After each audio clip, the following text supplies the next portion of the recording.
Hello दोस्तों, स्वागत है आपका हमारे YouTube चैनल में। आज एक बार फिर से मैं एक बेहतरीन प्लान को लेकर आपके सामने आ चुका हूं। तो चलिए वीडियो की शुरुआत करते हैं। उससे पहले चैनल पे नए हैं तो चैनल को सब्सक्राइब, वीडियो को लाइक कर दीजिए। आज का जो फंड है वो एक्सिस म्यूचुअल फंड की तरफ से आया है। एक्सिस बैंक का नाम आप लोगों ने सुना होगा, तो आज उसी के एक म्यूचुअल फंड के बारे में हम लोग चर्चा करेंगे। तो चलिए आगे बढ़ते हैं। उससे पहले चैनल पे नए हैं तो चैनल को सब्सक्राइब, वीडियो को लाइक भी कर दीजिए। चलिए आगे बढ़ते हैं। एक्सिस म्यूचुअल फंड का ये जो फंड है ये है मिड कैप फंड। एक्सिस का mid cap fund. Mid cap मतलब कि एस्टेब्लिश कंपनियां हैं तो रिस्क थोड़ा कम हो जाता है। बाकी आगे देखते हैं और क्या क्या इस फंड की विशेषता है, जिस कारण मैं आपको ये बताने वाला हूं। ये जो फंड है ये ऑल टाइम रिटर्न 20% का हर साल दे रहा है, लगभग 19 से 20%। पिछले 5 साल का देखिए तो 21 से 22% का रिटर्न, पिछले 3 साल में 16 से 17% का, और पिछले 1 साल में 20% का ही रिटर्न दिया है। पिछले 6 महीने में सभी फंड डाउन है तो ये भी डाउन है, कोई बड़ी बात नहीं है। इन्वेस्ट करना बहुत आसान, मात्र 100 रुपए मंथली इन्वेस्टमेंट या 100 रुपए जमा करके छोड़ भी सकते हैं। इसके बाद बात करें इस फंड की जो होल्डिंग्स है उसकी, तो ट्रेंट लिमिटेड है, द इंडियन होटल कंपनी है, प्रेसिस्टेंट सिस्टम है, फोर्टिज हेल्थ केयर है, कोरोमंडल इंटरनेशनल लिमिटेड है। और देखिए यहाँ पे फंड साइज आप चेक कीजिए, 30,828 करोड़ रुपए का यहाँ पे फंड साइज हो चुका है। यानी लोग तो दबा के पैसे दे रहे हैं इसको, क्योंकि भैया रिटर्न मिल रहा है।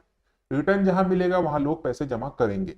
ठीक है, अब चलिए हम लोग कैलकुलेशन पे चलते हैं। ज्यादा रिटर्न हम लोग नहीं देखेंगे, 20% मिल रहा है तो हम लोग 18 पे कैलकुलेट करते हैं। और आपको पैसा कितना जमा करना है? मात्र 1,000 रुपया। अगर आप 1 लाख 1 करोड़ का टारगेट लेते हैं तो हम लोग यहाँ पे देखेंगे 1 करोड़ में कितने सालों तक आपको इन्वेस्ट करना होगा और कितना पैसा आप यहाँ पे इन्वेस्ट करेंगे कि 1 करोड़ आपका बन जाए। तो चलिए इसी कैलकुलेशन को आगे बढ़ाते हैं। उससे पहले एक चीज मैं आपको स्पष्ट कर दूं कि म्यूचुअल फंड और शेयर मार्केट में कभी भी रिटर्न की गारंटी नहीं होती। तो कभी भी ये परसेंटेज जो आप देख रहे हैं इस पे गारंटेड रिटर्न दिमाग में लगा के ना बैठे, नहीं तो आपका फ्यूचर में थोड़ा सा प्रॉब्लम हो सकता है। आप सोचेंगे 18% और मिल गया आपको 15%, तो आप परेशान रहेंगे। तो ये चीजें यहाँ पे फ्लक्चुएट करेगी। 18 से 20 भी हो सकता है, आपका लग अच्छा हुआ तो 18 से 15 भी हो सकता है, 10 भी हो सकता है। तो ये चीज हमेशा सोच के ही इन्वेस्ट करेंगे। चलिए आगे बढ़ते हैं। 5 साल अगर ये चीज आप 1,000 रुपए इन्वेस्ट करते हैं, 60,000 रुपए आपका इन्वेस्टमेंट होगा और 37,000 रुपए आपको रिटर्न मिलेगा। टोटल वैल्यू 97,000 की बन जाएगी। 10 साल यही काम करते हैं तो 1,20,000 का इन्वेस्टमेंट होगा, 2,16,000 का रिटर्न मिलेगा। टोटल वैल्यू 3,36,000 की बन जाएगी। और थोड़ा आगे बढ़े, 20 साल इन्वेस्ट करते हैं तो 2,40,000 का इन्वेस्टमेंट होगा, 21,03,000 आपको रिटर्न मिलेगा। टोटल वैल्यू 23,43,000 की बनेगी। अब देख लीजिए 20 साल में सिर्फ आपने कितना इन्वेस्ट किया? 2,40,000, और आपको रिटर्न कितना मिला? 21 लाख। मतलब कि 10 गुना आपको रिटर्न यहाँ पे मिल रहा है। ये कब पॉसिबल है? ये जब आप लॉन्ग टाइम के लिए सोचते हैं तब। यही आप 5 साल 6 साल के लिए सोचेंगे तो नहीं होगा ये चीज।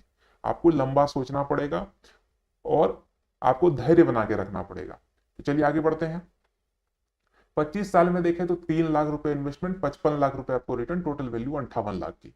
अब देख लीजिए, अगर आपने 1 करोड़ का टारगेट लिया तो आपको अब मात्र 3 साल और रुकना है। 25 पे आप देख ही रहे हैं कि 3 लाख जमा हुआ, 58 लाख मुझे टोटल वैल्यू बन गई।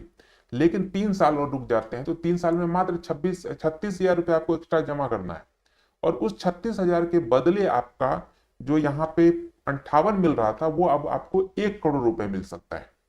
तो सोचिए मात्र 3 साल। तो क्यों हम लोग कहते हैं कि लॉन्ग टर्म की सोचिए। लॉन्ग टर्म में एक एक साल जो है ना आपको 10-10 गुना एक्स्ट्रा रिटर्न दे सकता है।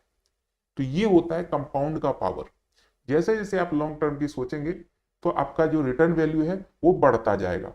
ठीक है, तो ये थी आज की अपडेट। मिलते हैं एक नए वीडियो में, तब तक के लिए चैनल को सब्सक्राइब, वीडियो को लाइक कर दें।